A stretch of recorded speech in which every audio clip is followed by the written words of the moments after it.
当雷神再次响起，克鲁知道，给他的时间不多了。这里的天气太奇怪，前一秒晴空万里，后一秒竟然成了冰天雪地。克鲁独自一人来到了俄罗斯北部，刚进入森林深处，他看到远处有房子，这里是无人区，而出现的房子大概率是废弃10年以上的猎人小屋。当克鲁进入房屋内部后，他发现屋内虽然很乱，但是有生火的痕迹，应该是近1年有人在这里住过。在西伯利亚地区，每到了冬天的时候，可以合法狩猎，而这些小屋就是为了给迷路或者遇难的狩猎者准备的。此时的克鲁已经在小屋内搭建了一个生火台，他此时砍了很多的柴火留在屋内备用。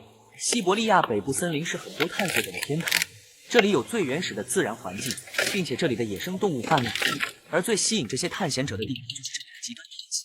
前一秒有可能是晴空万里，但下一秒就是冰天雪地。克鲁从箱子里面翻出来一个比他年龄还大的地表仪，第一个要做的就是先把烟筒安装好。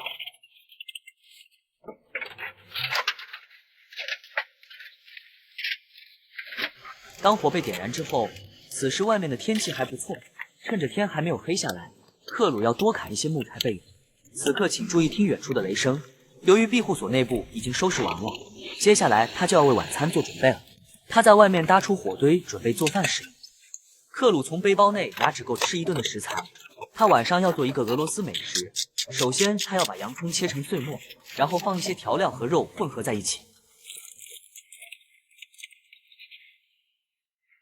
最后用薄饼把肉裹在一起串成大串。而就在此时，西伯利亚的魔鬼天气出现，刚才还是晴天，现在雨水伴随着碎冰。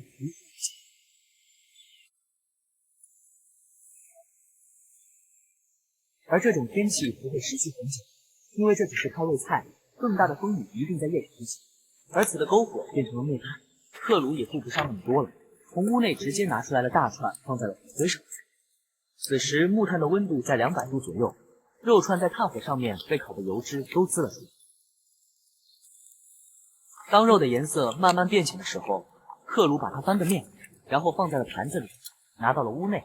外面实在是太冷了，此时外面的温度已经达到了冰点，而克鲁却在这个温暖的小屋内吃着烤肉。克鲁要在这里挑战生存7天，明天的他就要靠自己的狩猎技巧寻找食物。生存不是游戏，你不要轻易。忙活1天的克鲁也要睡觉了。好了，明天见。